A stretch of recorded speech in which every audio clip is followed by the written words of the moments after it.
Hello, everyone, and welcome to this week's edition of the Pools Pod. It's been 2 weeks since the last episode with Robbie Stelling, and there's been a fair bit happening, I think it's fair to say. We're recording this on Friday the 10th so that we can incorporate the fixture release as of earlier on today, and there'll be plenty to talk about with that. Plus, the home kit as well has been released, and I think it's fair to say it's received a pretty positive reception and let's face it, it could be worthy of champions come the end of the season. We can live in hope.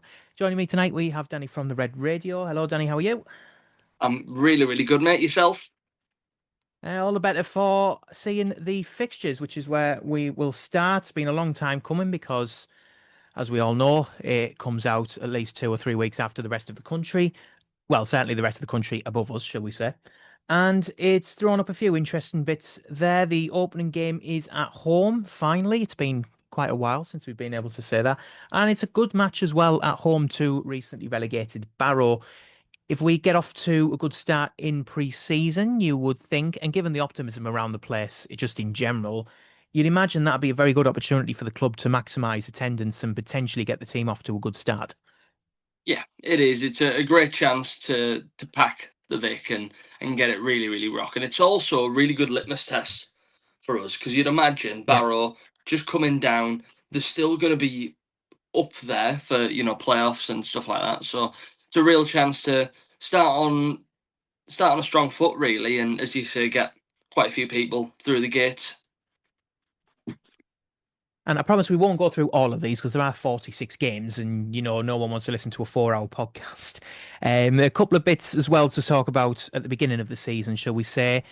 The game that I think a lot of people were looking for was Halifax, given the stuff that's happened this summer between the two clubs, with Will Harris moving up to the northeast. And that has fallen on what I would argue probably is the most perfect day for us. August bank holiday. We've had a lot of history with that day, particularly in this division. But Halifax away, you'd imagine he'll be chomping at the bit to get one over on them. And it's also an opportunity, as we'll talk about with the rest of the fixtures, to get to a club which is fairly local to us, within, I think, about an hour and a half, isn't it, on a good day. And I mean, I've been there before where we've taken probably about 2,000 fans down there. So if we get off to a good start that month, you never know what we could do. Yeah, it's really possible we could have a really big away crowd for that one, and it is a big game that I think both clubs will have been looking at. And as you say, bank holiday is the perfect time for it. I think Will Harris will really, really want to put one in the back of the net. As much as it'll be one of those where if he scores, he probably won't celebrate, but it'll be a one where it'll be a noisy one for starters. I think it'll really, really be both sets of fans giving it large to each other, and I can't wait for it. I think it's going to be one of the better fixtures that on this list. 100%, given everything that's gone on in the summer. There's a few games that have been moved. We know for the zone, they've confirmed all of their TV picks until the end of January. So, unless there's a couple of sort of logistical scheduling issues that may be moved, for example, a couple around Christmas may move, given there's two games in 48 hours. The rest of them are pretty well set. There's a few there that are, shall we say, trek worthy for Pools fans. Sutton United on the 22nd of October, 22nd of August, for example, is a half 12 kickoff. And Yeah, I think that bears, I think we played them, at half 5 last year, didn't we? R5. Yeah, Yeah, that was an October one, and that was 3-3, wasn't it? So it's 12:30 this time. Forest Green away in October is also a half 5 kickoff. So again, that'll be a trek for anyone making that journey as well. There's a couple of Friday games as well, and we've said before that particularly in the glory years in the mid noughties, we did have quite a few Friday games. The most famous of those, of course, being the game against Sheffield Wednesday, where Adam Boyd turned into Marco van Basten for a night and it can only be described as absolutely honking conditions, by the way, if anyone was there. But the game against Eastleigh is at home on Friday, the 28th of August. That is the bank holiday, so there's an opportunity there. We do also have a Friday game away, which is Kidderminster in September. So they have been moved for television. A couple of others just to run through just from the first half. We'll come on to the second half shortly, but we've got the likes of Fylde, for example, away on a Tuesday night. That's on DAZN as all midweek games are. Couple of newbies to the league. Worthing at home is on the television. It's on DAZN, and that is the 19th of September at 12:30. And Hornchurch at home is a 3 o'clock kickoff on Saturday, the 24th of October. Already mentioned Files. And who is the other newbie to the league? Because I've completely forgotten. It's Kidderminster, isn't it? Because I've already mentioned It those. is. Therefore, we're fine for that. Just the last game of the year as well is Carlisle. That is an away game, and that is Monday, the 28th of December as it stands. It could move to Tuesday, the 29th. I think I'm right in saying that the two clubs could come to an agreement the next 7 days, according to league regulations, and it could move to Tuesday, which I think, to be fair, 2 games in 48 hours at the moment is a lot. So that may well move to the Tuesday. But as it stands, first half of the season, there's plenty in there to look forward to. There is also Southend United at home at 5:30 on Saturday, the 28th of November. There's quite a few long trips for teams coming to the Vic outside of Saturday, 3 o'clock. Because Forest Green, and I don't know whose idea this was, Forest Green have to come to the Vic on a Tuesday night, Yeah. which is a very, very long way to go for a scheduled journey, particularly in December. And then the other one, of course, being Tamworth away, which is a 7:45 kickoff 6 days before Christmas. It's And I know you're looking certainly a forward to that choice. one. It's certainly a choice to It is. say the least. But Tamworth was a nice ground last time I went there last season, so looking forward to that one. And the other big one, I know it's on a bank holiday, so it's slightly easier. But on a Friday, having Eastleigh come up to our neck of the woods, I think that is definitely something that could have been put on a Saturday to make life just a little bit easier for them. But midweeks, you'd think less away fans in the ground, so maybe a little bit of a bigger advantage. Potentially so. And the other thing is as well is that Halloween falls on a Saturday this year, and we have a very suitable trip away to Borehamwood on Halloween, which is just where everyone wants to go for a bit of a fright, particularly if you look at what happened in April. Looking at the second half of the fixtures, Hornchurch away is the first game of the year. That is the second, and that is a 3 o'clock kickoff.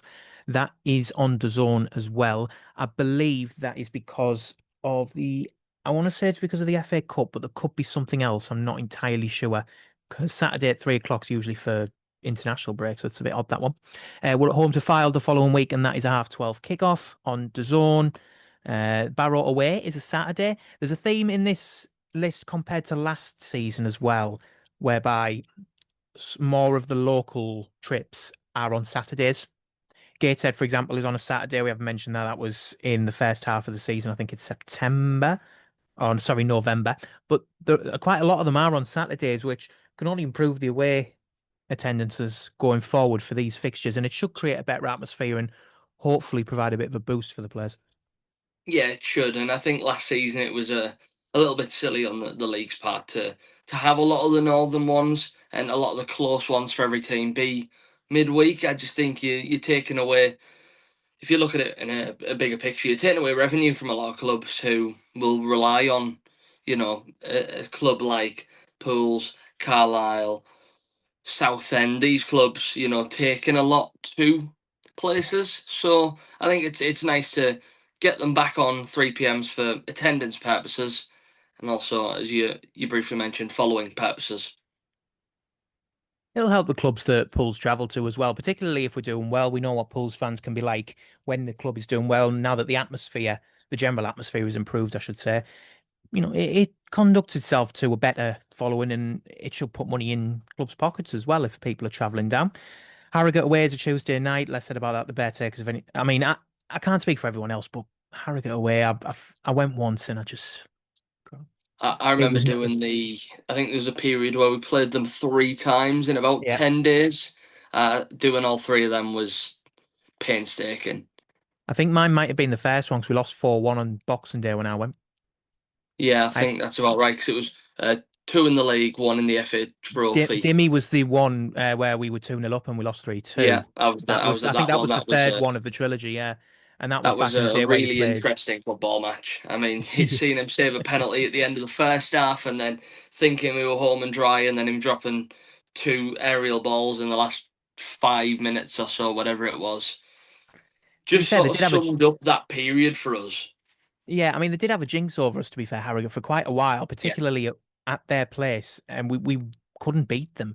Was it Luke Molyneux who scored the winner, I think, in the first win that we got there? And it was I Molyneux and remember as Fergie well, got both the goals, didn't he? yeah, I remember the one at home because that was we were 2-0 down and Matty Daly scored the third in like Yeah, 8 minutes or something like that to win us. That was a great goal, by the way.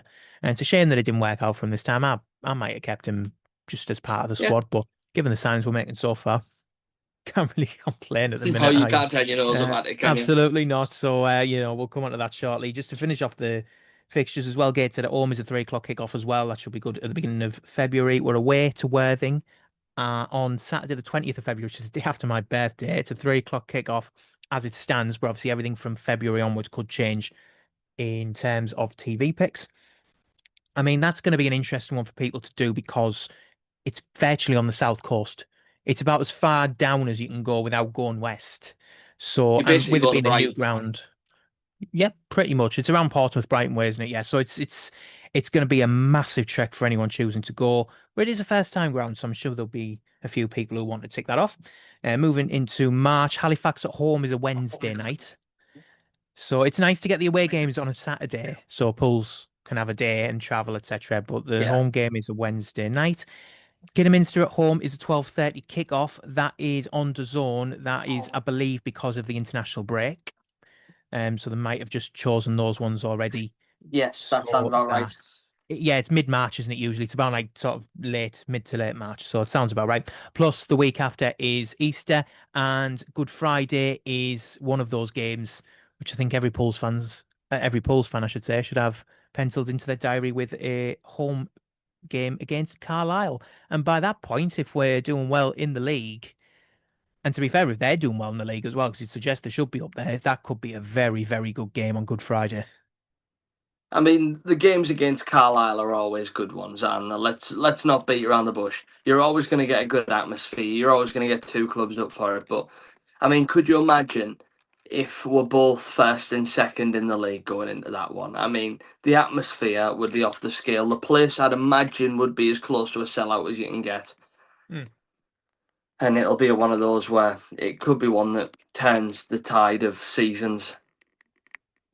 I mean, we've seen atmospheres at the Vic before in recent years, not too many, I must say. But you look at the likes of the Rotherham game in the Peter Trophy, affectionately named, for example, Yeah, or the Matty Daly Trophy, as we named it in that season specifically. But that was a fantastic atmosphere. You look at the likes of do help me out. Oh, Doncaster at home, the day that we yeah, unfortunately went down, but that atmosphere that day was sensational, it was particularly when brilliant. Rod scored the second one. Because we've never seen anything like it. It was unbelievable.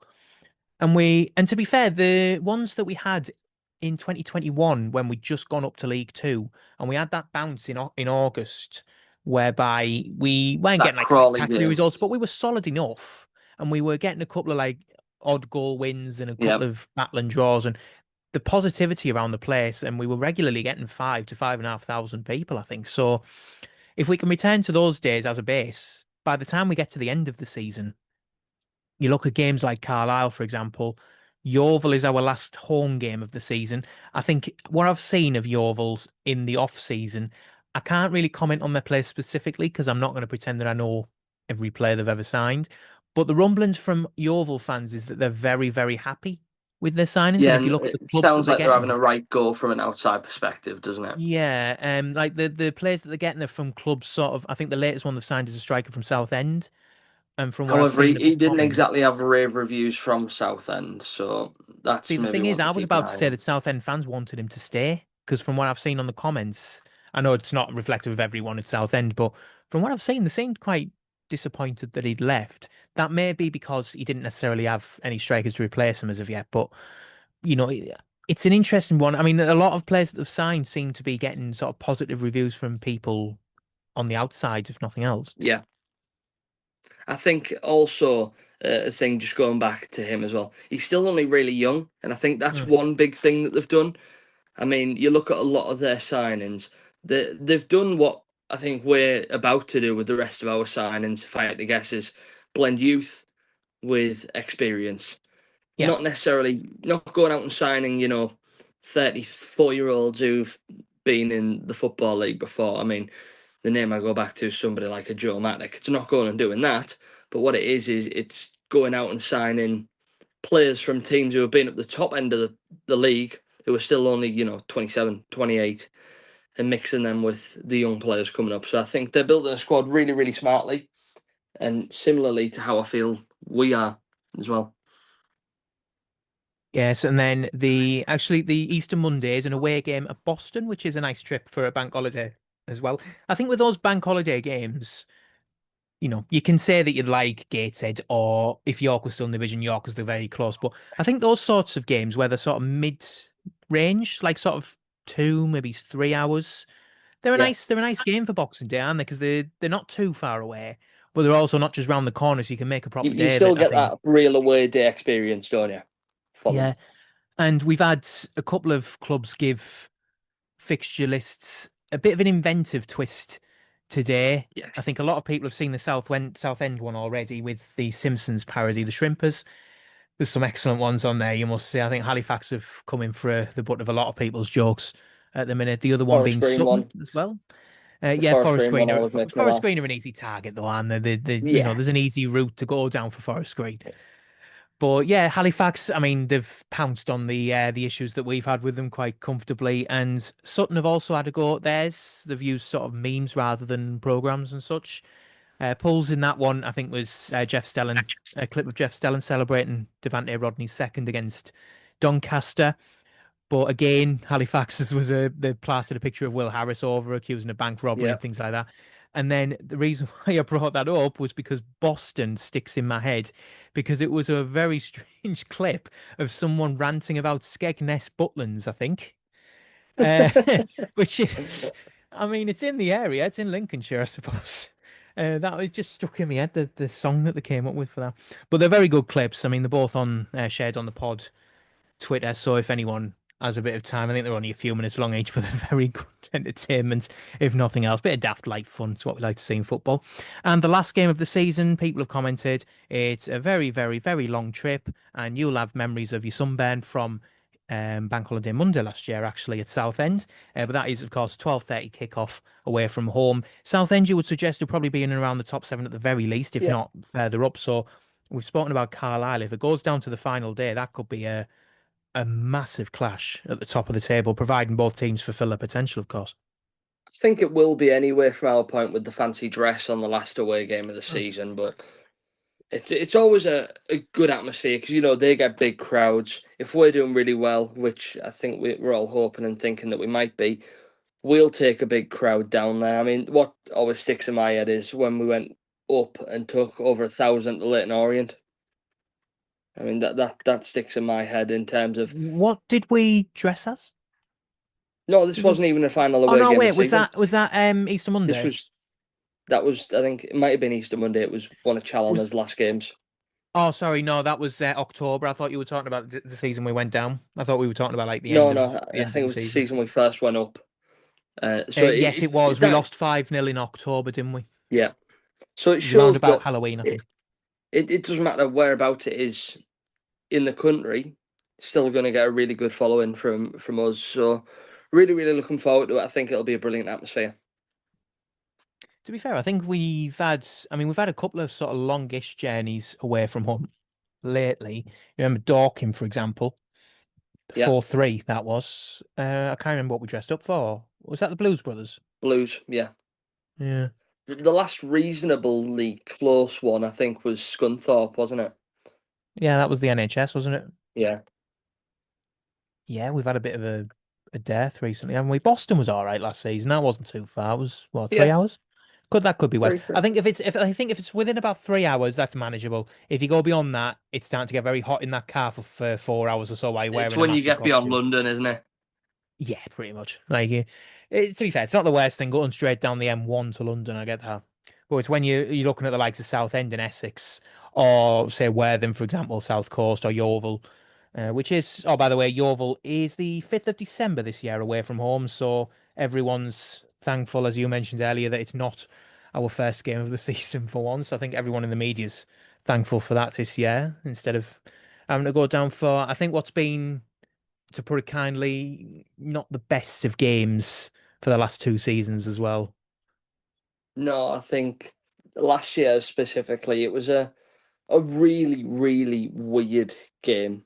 It was just a very, very cagey start of the season, which you're always going to get no matter the fixture. But it's as you said, neither of them being good games. The first one was won by a Jack Hunter wonder strike, and then Oh, last brilliant season goal just that. couldn't Yeah. put the ball in the net. Yeah. I mean, we'll have to wait and see. That is also the weekend, by the way, because we're obviously going to have cup runs in all cups. Yeah, That is the same weekend as the second round of the FA Cup. So if we get through at the second round, that game will be rescheduled automatically. And just a couple of other cup results, sorry, cup dates, I should say. Saturday, the 17th of October, is the fourth qualifying round of the FA Cup, which we have a really yeah. good record in over the last few years. Um, oh God, we can't do that with You the could squad say that that we're about building. all the cups, really. We could, yeah, but particularly even the FA Cup's the worst one because like we'd never not reached the first round of the FA Cup before I think 3 seasons ago, and then Since we've lost getting in every relegated back. single year. Yep, Yeah. since getting relegated back into the National League. Like even when we got relegated the first time, we were still winning the fourth qualifying round fairly comfortably. I think didn't we I beat mean, someone 6-0? was that the Kids Grove Athletic game? It was I've got Ilkeston in my head, but I might be wrong. Yes, there's Ilkeston. That was the Yeah. season we went up on it when Joe Gray and Mason Bloomfield and all them scored. Yes. Yeah, And Parkhouse it was on scored as well. BBC Red Button. Yes, that was the red button game. I remember that. Yeah. Oh, that was yeah. Oh, Mason Bloomfield's a funny one. You know, you always get those players that you mentioned just in the case of the scores in that game, and then you just think, oh yeah, he did play for us, didn't It's like David he? Parkhouse, isn't it? Yeah, David Parkhouse. Henrik Rabas was another one that year Yeah. in goal before Killip nailed down his place. Who else? Who else? Richie Bennett, obviously, towards the end of the season, played a few. Tyler Danny Elliott was McLaughlin. on. Which one?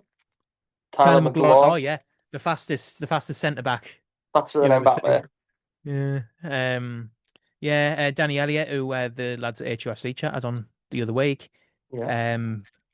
Yeah. There's a few that season to be fair because it wasn't as bad as 2014-15 where we seemed to have a loan signing every few weeks because we kept like passing strikers around. Basically, they scored a goal, did nothing for another game or two, and then we sent them back and got another striker in to score a goal and then do exactly the same until we reached Jordan Hugel, who was of course now back. He made the biggest impact of the lot. But yeah, in terms of the fixtures, they're looking okay. Is there any in particular, like as a sort of outside shout? Because we all know we're looking forward to Carlisle and Barrow the first game's a good one, etc. Or is there anything like that you might not think immediately that you're sort of looking forward to? Maybe it's a stadium you've not been to before, or something that you might think might be at a pivotal point. I think that word in a way I'm looking forward to as much as it has potential to be a long drive for a really I don't weird think there's a. game. All right, I'll give you that. I thought you were going to So say there's a potential for a long drive. I was going to say there's no no, no, potential it's going about to be it a long considering where it drive. But what I'm is. saying is, it's a game where the drive back could be a lot longer. Hmm. But it's also a ground that I feel like it's not very often you get the tick off a Worthing or somebody like that. I mean, we know It feels like Kidderminster. this year's True Road, doesn't it? A little bit. Yeah, I know it it's not does. like sort of 8 hours away, but it's not a team that you're expecting to play that often. Yeah, so I mean, you look at the likes of Kidderminster, they're always going to be in and around the National League every now and then, as we've seen them here before. Another one, similar reasons, Hornchurch, Yeah. another team that you don't really Oh, their associate stadium with. doesn't look the best. Like No, I think it was the playoff final that I watched, and I thought, we oh, could have had Torquay. We could have had a nice weekend in Torquay. Imagine Torquay on the 2nd of January. now that would have been something. What a Tell you what, you trek. know that Halloween game? Did we not play on Halloween against Torquay? Yes, and we lost 5-0. Let's never mention that again. See, that game was the kickstarter for everything. It was, to be fair. That was probably the last sort of really bad game that we had. I'm not saying we didn't lose after that, but that was like the last horrible performance that we had. And Like clearly Dave Chalner, had his way with the place after that and the they worst shaped up result a bit. after that was what Maidenhead at home 4-2. Yeah, that was May. That was a weird game, that. Because it Yeah, was in the middle. That was the game where we were on like a stupid unbeaten run at home, like 14 games at home, won it or something like like that. in a row winning as well. I don't think Yeah, it was just drawn. I think we'd won like 10 in a row, something daft. And then they came and beat us 4-2, and they were nowhere near. Like they were nowhere near the playoffs. It was bizarre. It's one of those, that's why we love football. That's one of those games where you can that, say, look at what the football is. National League encapsulated that game, innit? 100%. I think, to be fair, I never expected us to win the league that season because I think there's a, to be fair, I do actually have proof of that because I wrote, it was when I wasn't far off studying because I was going to study in September of that year. And I'd made like a little blog just to keep uh, track of a couple of bits that I was doing at the time, Yeah. like for little articles, if you like. But I did the running of the National League that year, and I had Pools to finish second. I know we obviously did not finish second; we finished fourth because I couldn't see us getting beat 4-2 by Maidenhead. But like, I got things after that saying, "Well done for not being biased." But I was like, "But well, Sutton had like 3 games in hand when I wrote that."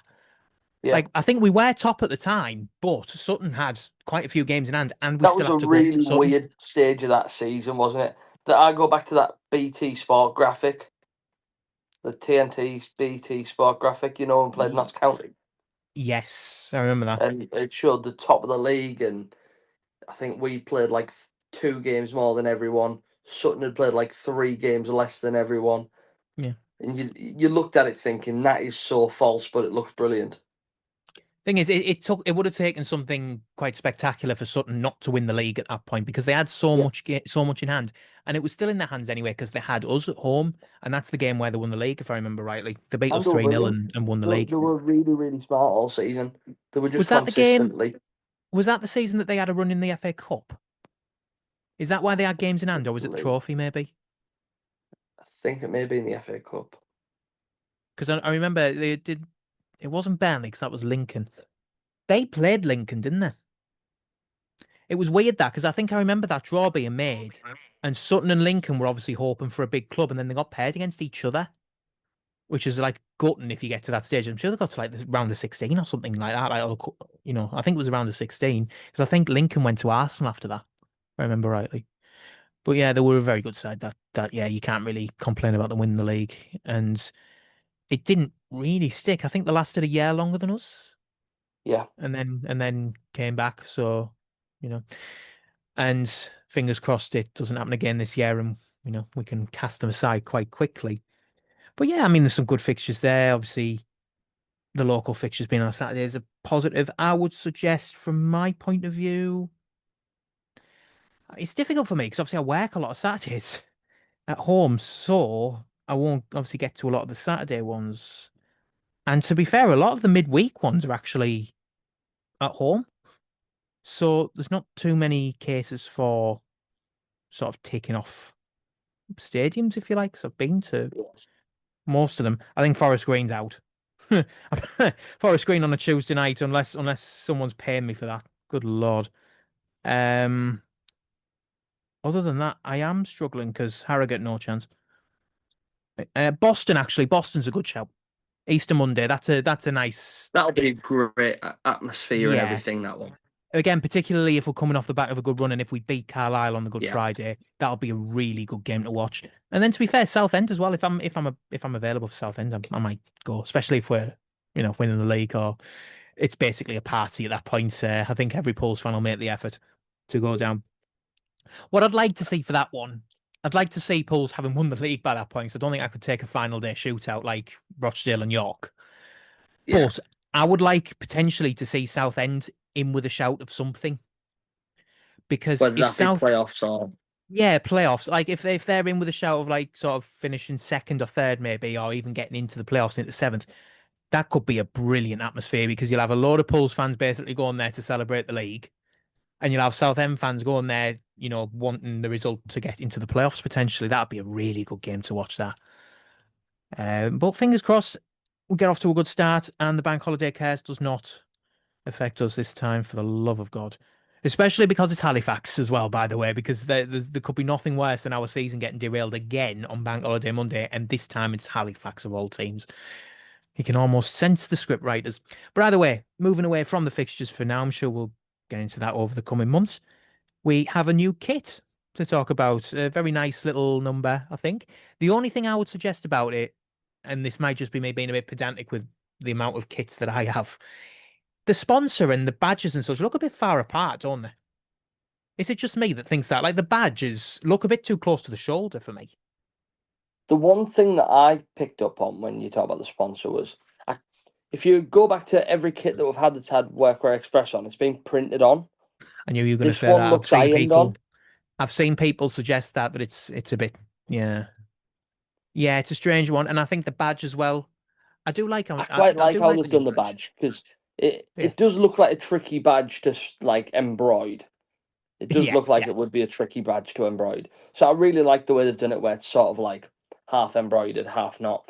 I mean, the kit, I love it. I think the sky blue on it makes it really, really unique as a yeah, pools kit. and credit to you as well because you did point out the in that what was the first graphic that we noticed like at the beginning of Season May, wasn't it? When we tickets, it might have been season tickets, yeah, actually, yeah, and you said specifically at the time the sky blue on there, which seems a bit odd for pools, yeah, and it was in the badge as well. Was it in the badge? yeah. Yeah, like it was all over the things, and we just thought like there could be something there, along with the stripes. But yeah, I think it's quite nice. What would you like to see as a color on the away kit? I mean, they won't do it because there's sky blue on this kit, but I really liked our sky blue away kit that we had, with the map of the town in it. I would like to see us go really, really unique. Maybe like do you remember the black kit that we used to have years ago? If it's 2006, I'm looking at it because I've got it in my wardrobe. I would like to see us go back to that. I think that would be really unique. I wouldn't mind to us to actually go for maybe a little bit of a, inspired kit by one of our older ones. Yeah, what I think we should do, given there's 20 years since 2007, the promotion season, it should be yellow. That kit is I beautiful. think it's really underrated as a kit and a color as well for Pulse because I don't think there's many teams in this league really that wear yellow as a Well, what home was kit. our away kit the time we got promoted out the National League? Oh, God knows, you'll have to remind me. Was it yellow? It was yellow with It the was. green sort of. With the weird little lines across it, yeah. It Yeah, was a strange kit that, but obviously it has the distinction of being a promotion kit. So, like those so two it's sort of let kits, off in there. yeah, like if you disregard the promotion, it's a very strange kit, but we got It's promoted not in it, very so it's pools at all. automatically one of the best kits we've ever had. Yeah, yeah, Yeah, like any club will tell you that if it has a special meaning. Like for example, the red kit, the one that we wore at Cardiff. yeah. That's a lovely shirt, that by the way. So it would be a lovely shirt either way. But obviously, it now holds significant meaning because it was created for Cardiff because we couldn't wear either of our kits because of Sheffield Wednesday because they were wearing blue and white. So we had to create our own kit, and we went for red because it didn't clash.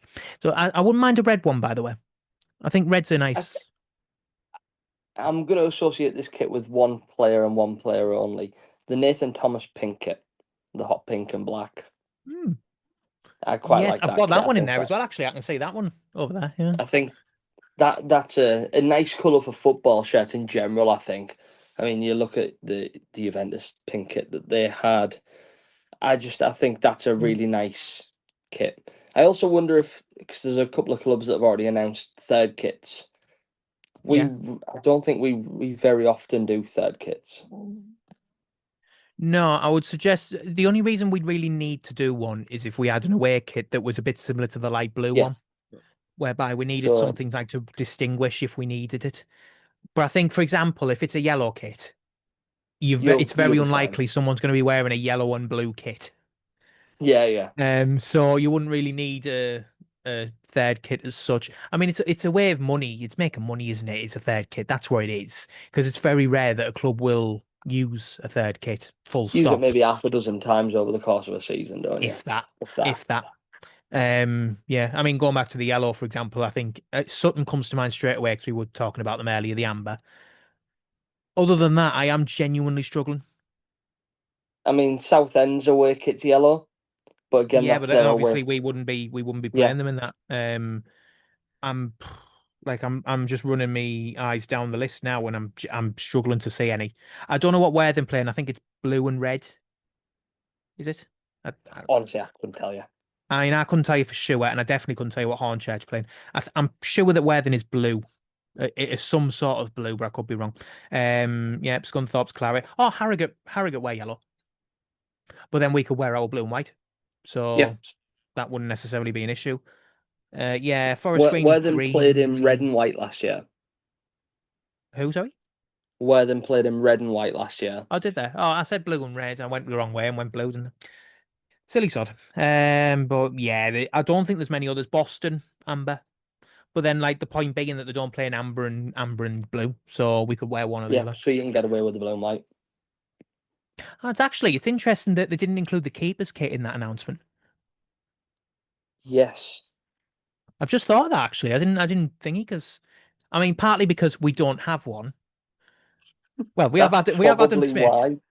but maybe that's why. Yeah, you can't just have like. Can you imagine if they'd done that as it was and just had like a bench behind them with the keepers kit draped over it to be confirmed? Now I think it would be really smart for the club to do that while announcing a new keeper. It would, Now yeah. that would be clever. To be fair, I would. That's how I'd announce the away kit. Have a new sign in it Yeah.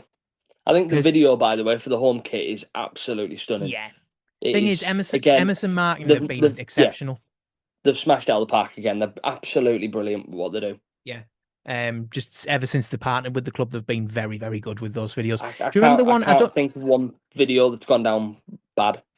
I couldn't tell Thing you. is, our video packages in general, not just the announcements and such, but the video packages in general up from the club over the last sort of however many years you want to look past have been very, very good. Yeah. Have been top quality, regardless of the regime or who's in charge or who's involved in them. Like they're generally top quality, and that's credit to the people behind the videos. They can't be faulted from that. I remember the one. Do you remember the kit that we had with the blue and white with the tiny red pinstripes?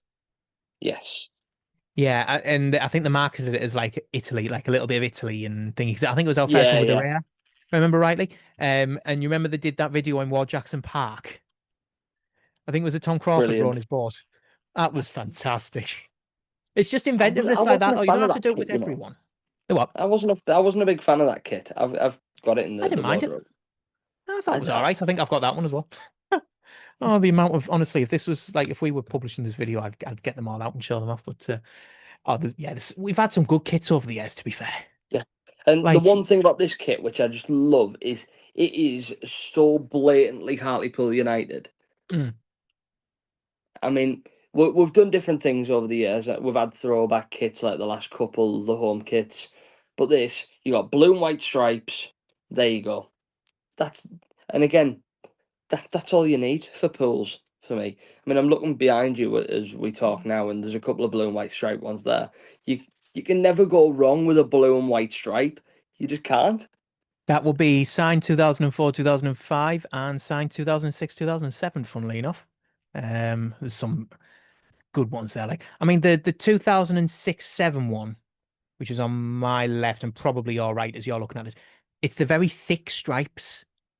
There's only Yeah, four stripes on that shirt that you can see, including the bits on the sleeves. They're so like it's big. The one on the other side, 2004-5, they have the sort of the slanted edges that come in off the sleeve on either side in like a sort of V shape where it doesn't meet at the bottom, and then you've got the little accent on the side. It's things like that. It just sort of distinguishes it as that season, yeah, if you like, because you look at, for example, the season before that was 2003-4. That was the last shirt that was DNO, the sponsor. yeah. And I Great think shirt that one. that was the one that last season's was modeled on, Yeah, wasn't it? It was the white with the tiny pinstripes.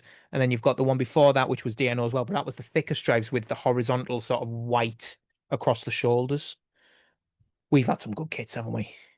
I keep saying it. I'm also looking at the wardrobe that is currently open. I can also see the fluorescent yellow green. yeah. If you're reminded of that one from 2015, Carlisle away, last game of the season. Long sleeve as well, funnily enough. Do you prefer short sleeve or long sleeve shirt? Oh, actually, that's another point. Actually, I'm sure the website said that they were selling a limited range of long sleeved home kit. I'm a big fan of long sleeve, but the issue with that is when it's weather like we're getting at the minute, they're sort of rendered. You can't wear them because it's that hot. But Yeah. I mean, a long sleeve shirt. just does look smart. Long sleeve shirt reminds me of those sort of mid-noughties times, and it reminds me specifically of Richie Humphries. He used to Yeah. wear long sleeve quite a lot. And of course, he used to play very, very well doing so. Fair play to him. Yeah, I mean, going back to this season, I would like to see a yellow one. I think a yellow one, sort of like a homage, if you like, or a homage, whatever you want to call it, to that season 20 years ago. You can imagine sort of this season's Richie Barker scoring a late goal in April to win us promotion and potentially, hopefully, the title. Oh, I'd love that. Obviously, it won't be Wickham this time, but we can have somewhere like, I'm trying to think of an away game. Wealdstone is mid-April. That seems like it, especially after what that would be poetic, actually. If we went to Wealdstone after we got beat 7 in March and we won Yeah. the league there this time, that'd be poetic. That'd be It'll be beautiful, wouldn't it? brilliant. And Ah, we mentioned video packages earlier on, didn't we? yep. Did you see the one about Workwear Express they put on with the squad and Lee Clark? Uh, what, the one that Workwear put on, or the one that Paul's put on about Workwear? Pools put it on. Pools put it on about Workwear. Yeah, they did something. It was like to thank them for sponsoring the club again, wasn't it? The squad depth little funny skit they put on. Yes. Yes, I remember that. Yeah. Absolutely brilliant. I think little stuff like that goes a long way. I It's looked at things the like that, comments like on the that. absolutely, like it doesn't have to be massive stuff all of the time, every day, every week, etc. But just things like that, it brings the club closer to the fans. It Yeah, always will. Like when I've sort of made my pitches over the last month or so for the media department, if you look at things like just playing a couple of games with members of the squad, like head to heads and things like that, like trivia quizzes and lie and excuse me, and liars and things like that, it gives the public and the fans like a different side to see instead of just you can see an odd picture of them training, then they play the game, they usually get beat, and then we see them, doing all sorts on the pitch afterwards and then leaving. It's something different, and it just means you view them more as people who are and passionate I about the think club and who it'll have good convince personalities. people. I think it'll convince people to like go more. I don't know how else to describe it, but people will be It'll more. convince them to, There'll be people will be tighter to the team oh yeah, it'll at the end of convince the day. people to like them. Yeah, Because I'm not saying that you can't like, because to be fair, if Will Harris this season does absolutely no media all season and scores 30 goals, no one's going to complain, are they? Like no, that's not the problem. The problem is if they're not performing on the pitch, and I'm not saying like a fun video will get people on side straight away, but at least people will see them more as sort of by players and time. with feelings, and they're Yeah, actually like they care about the club, etc. Rather than just people who are behind closed doors 6 days a week. They play a game and then you don't see them again for another 6 days. Like it's a give and take relationship. I think that especially in the modern age with all of the social media floating about and a lot of trendsetters, obviously podcasts have become a big thing. Look at what we're doing mhm, now. There's so much that can be done that I think isn't being done at the moment that, hopefully the new person when they come in will be able to do. yeah. And it remains to be seen how that happens, but they better get a move on because first friendly's tomorrow. I mean, by the time this goes out, it'll be today, Saturday, but we're recording this, as I say, on Friday night. But yeah, I mean, regarding the friendlies as well, there is something on Tuesday for the game at Redcar, which I believe you've announced today, and the station's announced today as well. Yeah, so on Tuesday, if you can't make it to Redcar, we're going to be doing live commentary of that game. We're going to be doing a little bit of a takeover. We're going to be played through the PA system, and we're going to be on air from 6:30. So if you can't make it to Redcar, I mean, I'd encourage you to because pre-season is always a really, really wonderful time, isn't it? But if you can't make it, then get the app downloaded, go onto the App Store, the Google Play Store, whatever app store you've got on your phone, download the Red Radio app, or head to www.thereduk.com. Easy for me to say. You've made it sound very easy, I would suggest, but I've never actually been to Redcar. I think from what I've seen of Great, it and from what great I've heard ground. about it from people as well, it's a very good setup at They've Redcar. got a really brilliant clubhouse as well for before the game. Went there last year. I mean, given it was absolutely lashing it down last year. But it was a really, really nice atmosphere. And again, they're a club that are really, really pushing upwards the divisions. Do you know what the funny It's thing is? We've had such good weather over the last It would be Say probably typical, wouldn't it? five, It six would be weeks. That's what typical. I'm getting at. Yeah, like we've had such good weather, it would be absolutely typical for pools. Not every game, because that would be ridiculous if we had 6 games and on all 6 of those days it started pouring down. But like for the games like Redcar, for example, where it's a little bit of field, Spennymoor's another one as well, for example, and then the weather just turns for 2 hours and thingies. It's similar to switching spots for the moment. The cricket. The cricket has obviously went ahead pretty much without a hitch for the last sort of month or two because the weather has been glorious. The one time England men came up to Durham to play a T20, rained off. Honestly, you couldn't write it, could you? No, you couldn't. You really couldn't. And that just And sort the of sums the country up, doesn't it? yeah, and the thing is, like Durham, of course, play their own county cricket. They've got the matches themselves, and they've been playing okay as well. It's just when England come up that one night Where and it it's gets rained off absolutely afterwards. rammed. Yeah. Yeah, Sold absolutely out rammed. and everything. To be fair to Dunks, I was supposed to go and couldn't actually make it because I had other things on. Plus, the other thing that night was that England were playing in the World Cup, so I Yes. had to choose. And personal reasons kept me in the town anyway, so I couldn't go anywhere.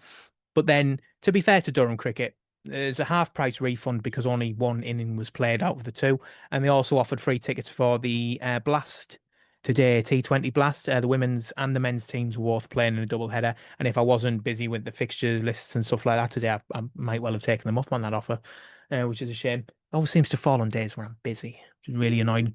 But that being said, the next game at Durham is for England. It's towards the end of September, and it doesn't clash with the Pools game. So I've got my eye in on that as long as it doesn't start pouring down because it's September, and every time we get to September, there's a risk, which is really annoying.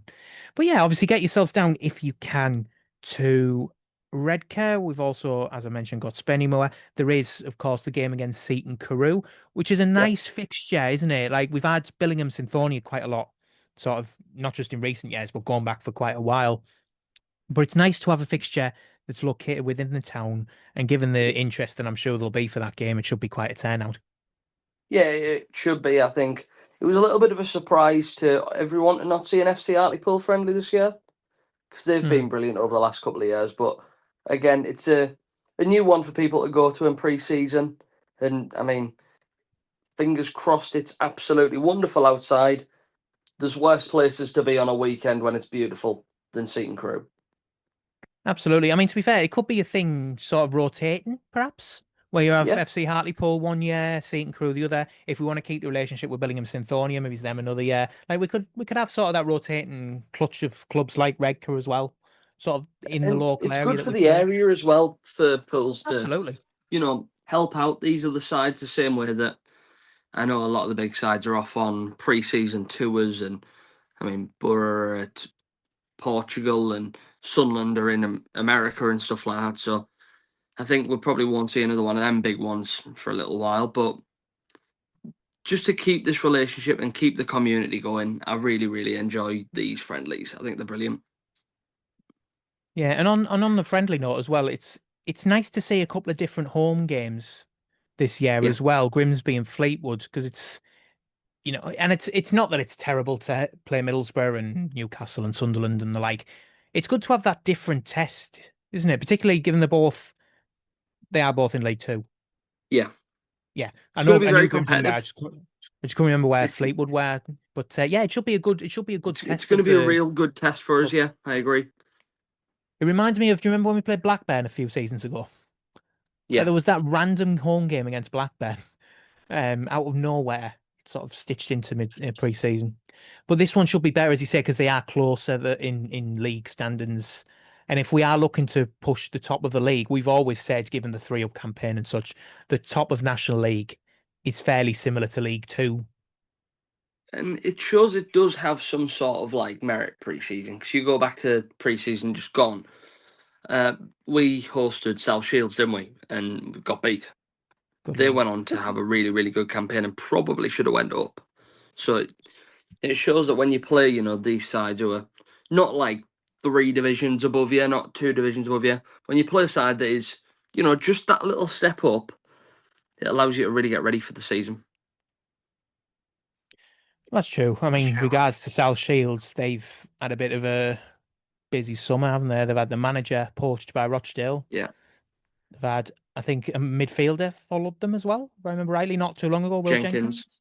Yeah, Yeah. They've kept just Paul signed Adam Blackett for now. Campbell. They have just signed Adam Campbell. Yeah, that's no ill will. It just didn't work out, did it? I mean, we were saying about Halifax and the record that we've had at Halifax, I think before we came on air. But you did mention that Adam Campbell turned into the greatest number 10 the league's ever seen for 90 minutes in that Yeah, Halifax game where we won 1-0. He scored the goal and ran the show, but he never really built on it. He had a decent little sort of 4 game run while Nicky Featherstone was caretaker. But to be fair, over his 2 year spell, it just never really worked out for him. And it is a shame at the end of the day. I tell you what, how inevitable is a Danny Johnson goal for Spennymoor? Oh, don't. It is going to happen, isn't it? But the It thing is, he was good in pre-season for us. he He was scored, brilliant didn't in he score like three pre-season. or four, at least 3 or 4 goals? Yeah, I thought we were on for a 20 goal a season striker Because I think in everyone was. pre-season. I remember Rob Law came on, he said exactly the same. You've said the same. I think Robbie said the same when he was on. Like we all just thought goals. Yeah, He'll get them because he was in those pre-season games. He was a penalty box striker. I think he scored all of his goals from a combined total of about 6 yards. He was basically Gary Lineker, like in terms of just yeah. scoring from so close to the goal and then We didn't never really score. did that through the season, did we? Well, he Like didn't get the score. ball in. We never really got the ball into like the penalty box much. The game No. that I go back to where we did was Morecambe, Yeah. where Alex Reid bagged two. Well, we scored 3 goals because we got the ball into those areas and Yeah. there was a striker in there who was able to put them away. We do that Hmm. for Will Harris this season. And given the signings that we've been, to be fair, we haven't spoken about the signings yet because you haven't been on since May. The signings so far, Brilliant. Absolutely I terrific. mean, I don't think I've ever seen an adrenaline rush from the club, from the fans, as I've seen when Jack Nolan signed. Because there was Nobody those really thought rumours. we could do it. Exactly. There was those rumours that went round that he was being pursued by League Two clubs. He was being pursued by us. He was being pursued by other National League, and everyone just thought, well, that means we're not getting him, doesn't it? And that's a story you've heard before with a lot of players, isn't it? Yeah. We're after these big name players. We're after the top caliber of free agents for the level and the region and other things. That means that they go elsewhere. But I think Jack Nolan signing was a real like, whoa, we're onto something here. And then that adrenaline rush was beaten by the signing of Will Harris, who Yeah, that was we've already spoken about briefly when we spoke about the games against Halifax this season. But my God, I don't think I've that ever was seen something. such a fractious, well, I wouldn't say relationship, but it's like a fractious exchange, a passive aggressive statement from Halifax.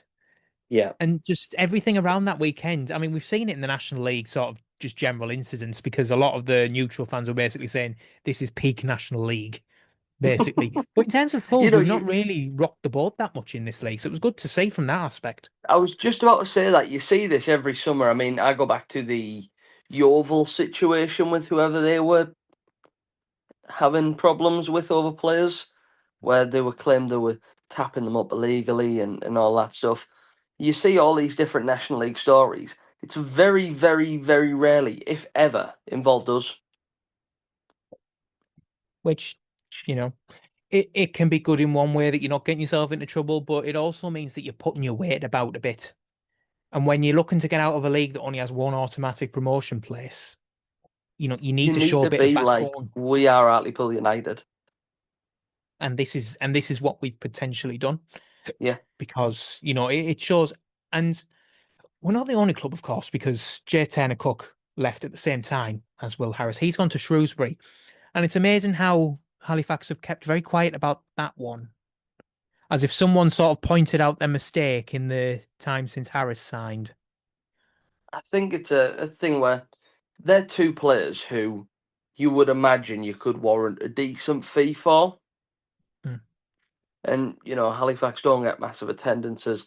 I think it's been publicly mentioned before that they're not financially flying, not many clubs are at this level.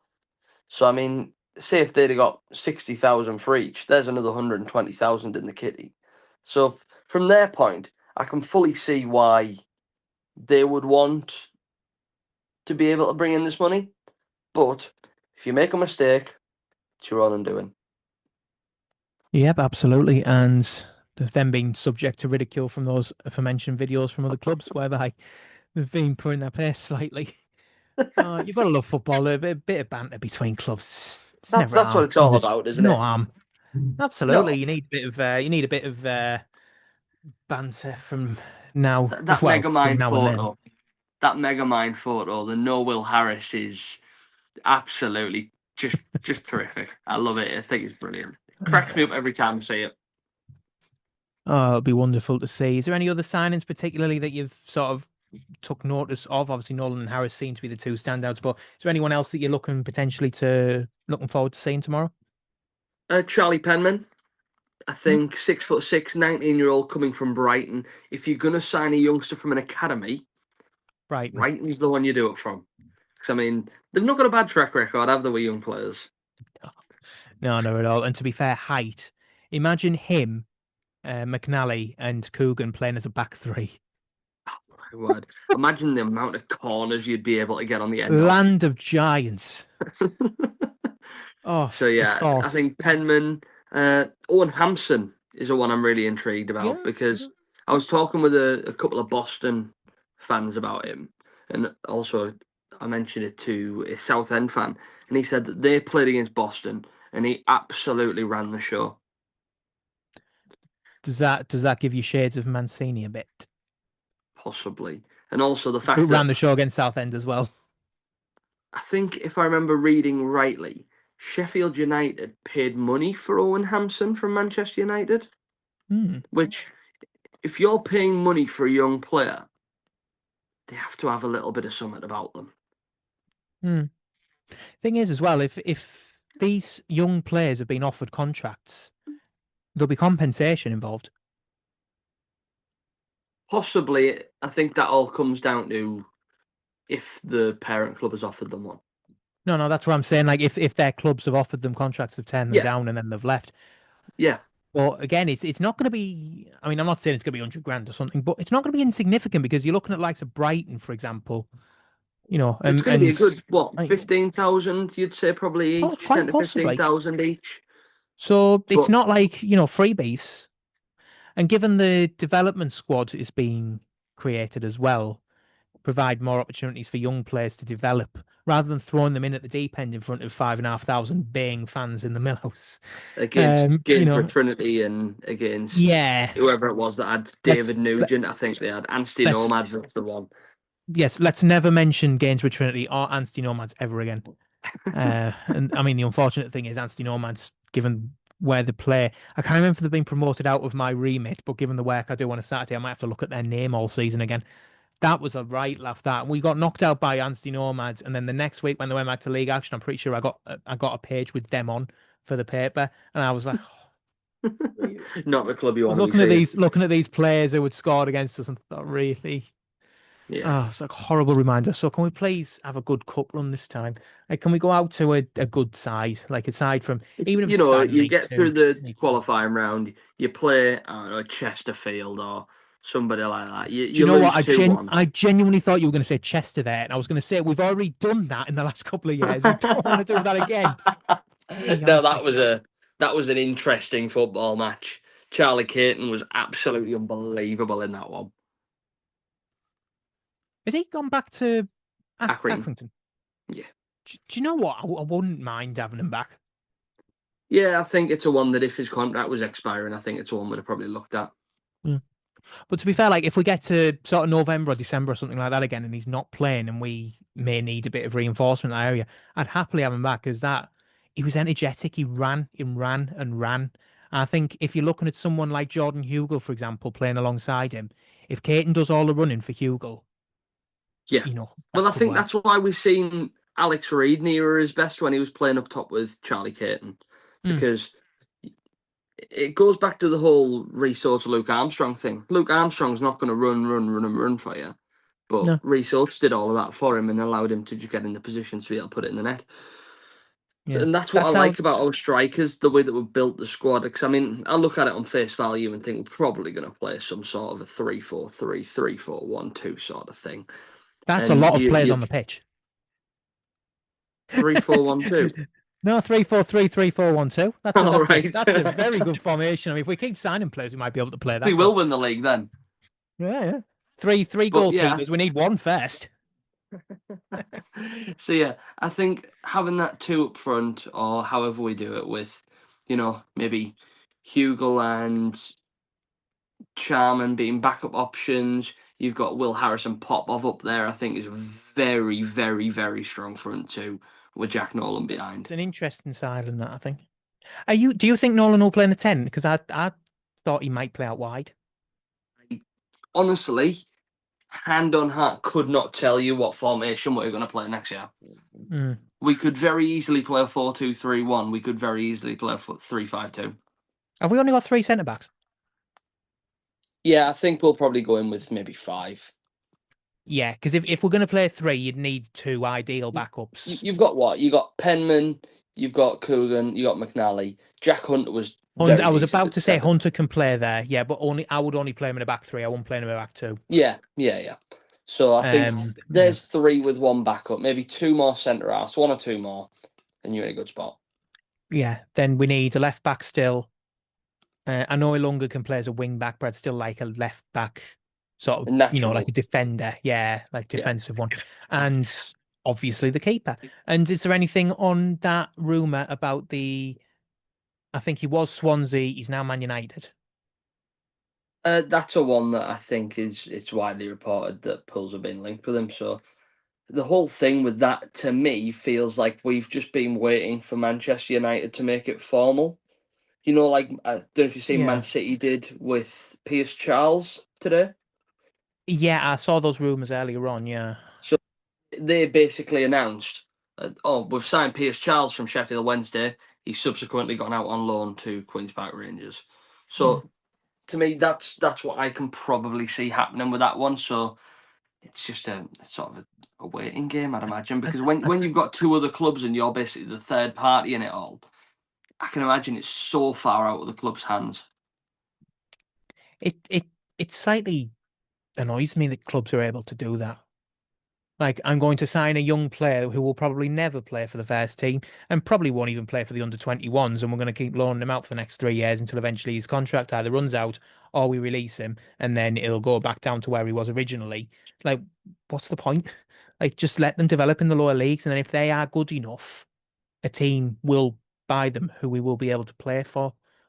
Like, it just feels a bit strange. I get why the players will go. Like, obviously, if you're employed by a Manchester City or a Manchester United, even if you go out on loan, you're still going to do that, aren't you? Because you're going to get paid Yeah. more money. And But apparently, it was really, really good for Connors Key last season in Wales. yeah, yeah, it's interesting from my point of view because I've always thought the keepers they should be the experience, not Yeah, like you look at Rochdale 38. last season. That's the point I'm about to make because the last couple of years have shown me that. I mean, I never thought it was a dead set that had to be, but the last couple of years, you've seen the likes of Wat Muffet at Rochdale. I mean, I don't think Mill's not that old, is he? He certainly wasn't when he joined York. No, I but think what, he'll have mid only been, twenties, what, if that? 22 Yeah, if when that. he Yeah. joined York. So He'll have probably only been about 22.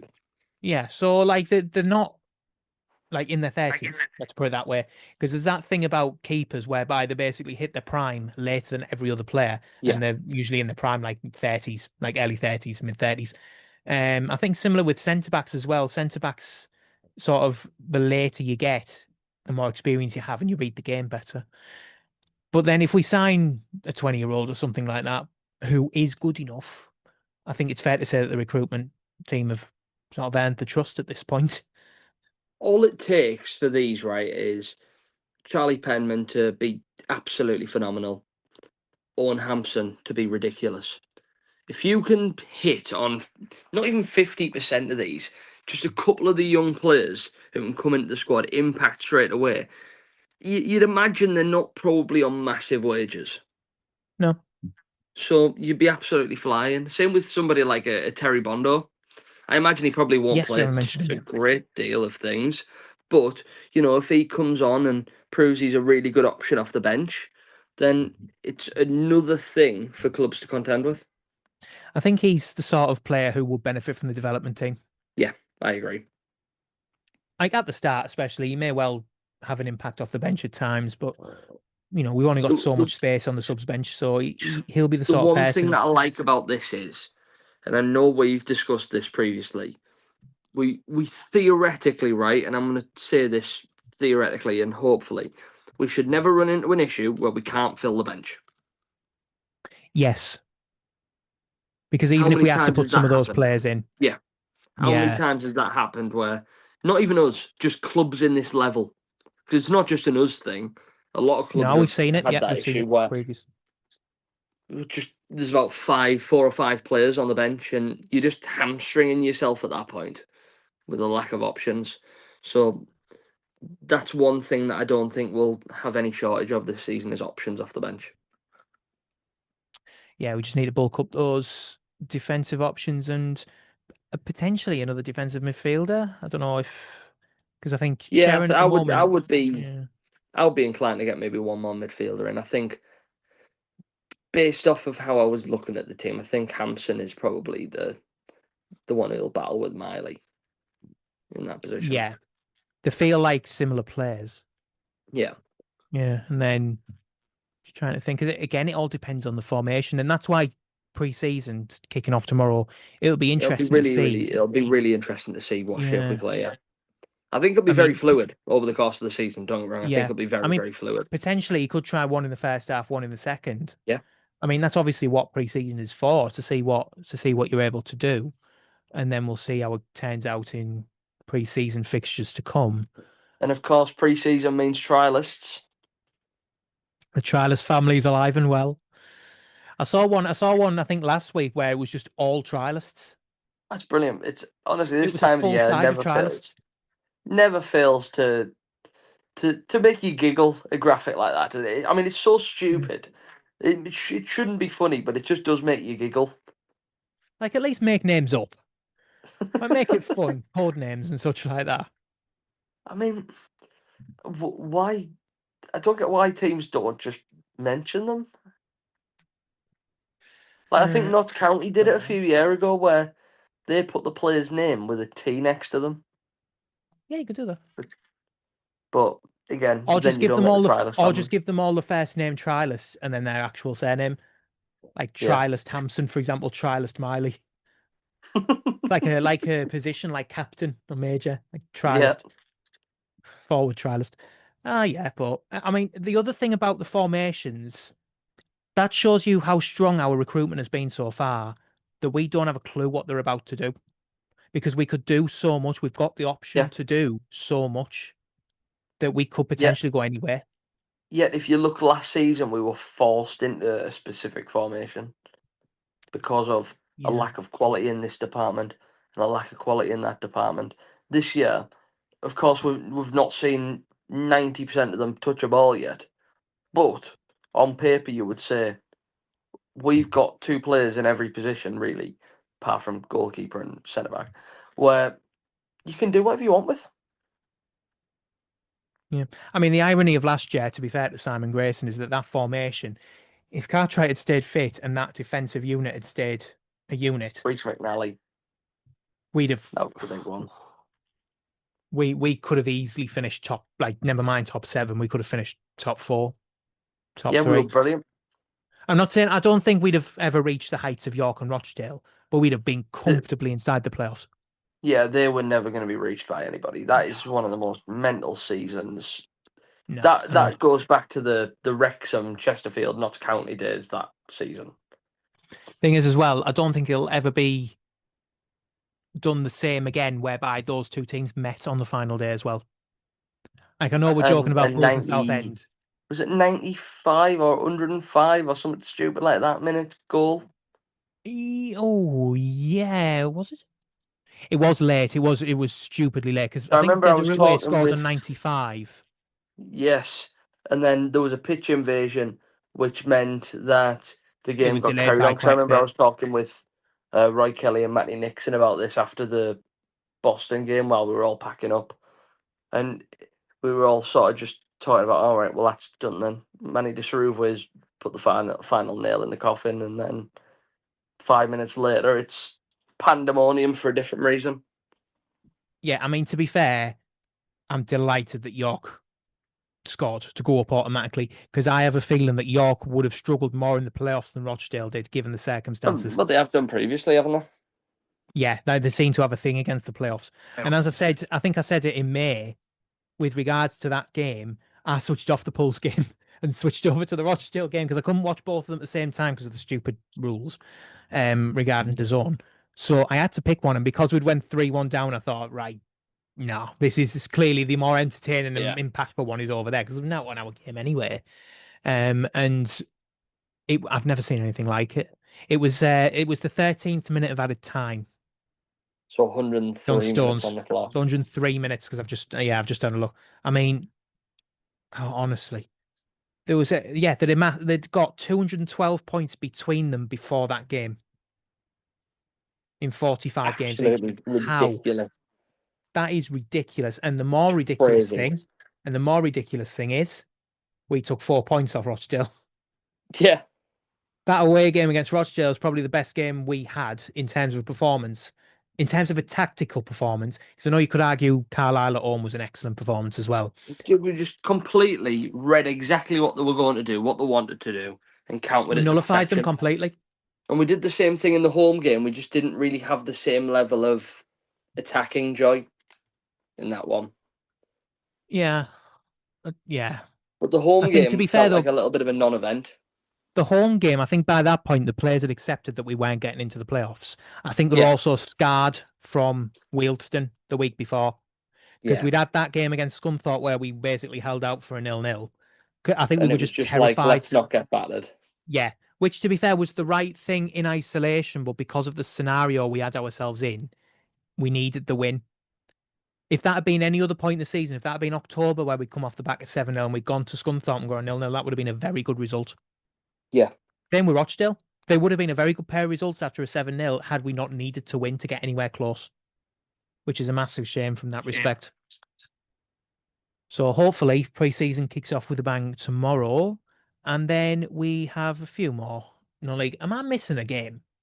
Like, am I missing, like, because we've said about Seaton Carew, Redcar, Spennymoor. There's usually Hebben. We're playing Hebben, aren't we? We are. Yeah, that's it, because there's 6, isn't there? There's 4 away and then there's 2 at home.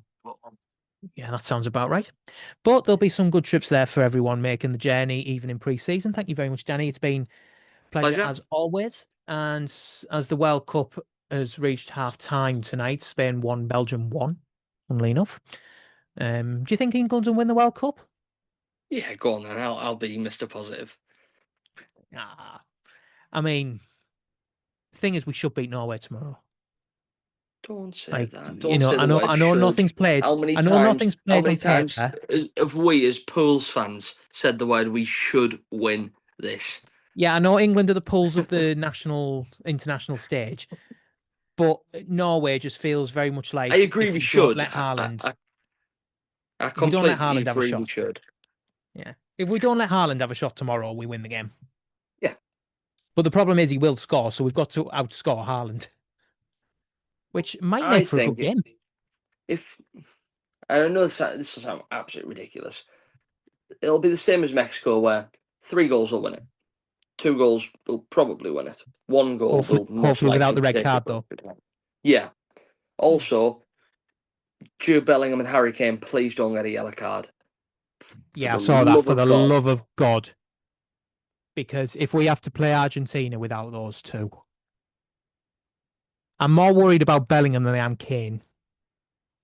Yeah, I'd Because be Bellingham surprised does if have Kane that got one. streak. Bellingham has that streak in him where he might just sort of He's just say very something out combative, of isn't he? 10. Yeah. And to be fair, that is part of his game, and I wouldn't want to remove that. But obviously, this is very important not to do that. Do they get wiped after the quarterfinals? Yeah. They do. So he's just got to survive. We've got to survive 90 Survive. minutes. I mean, it's The only exception I will make is if he 2-foots Haaland, if he's through on goal. I'll I forgive him. just I'll forgive him. I'll forgive him for that one. But other than that, just don't do anything stupid. yeah, I agree. couldn't Haaland have like slipped over at the end of the Brazil game or something? Like I'm half open.